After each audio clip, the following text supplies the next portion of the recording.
Hello and welcome back to the channel. I'd like to thank you guys all for tuning in to today's video. And what we have is simply a commercial project that I did.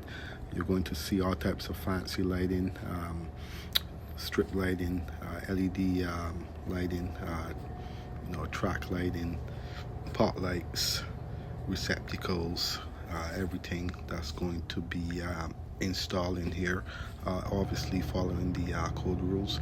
Again, this is a commercial job, and I would have ran most of my wires were aluminum cables, the AC90 to call it, and here you'll see me doing my measurements to make sure I get the proper length for the LED strip.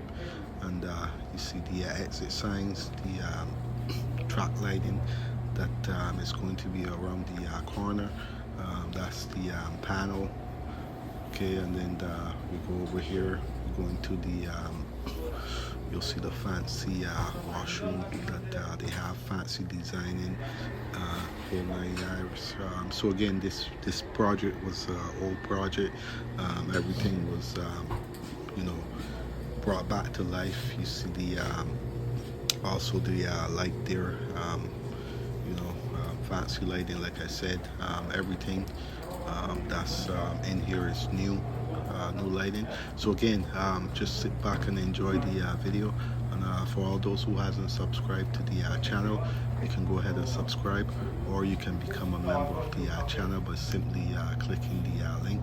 And again, you can share the video also, and I'll catch you guys on the next video.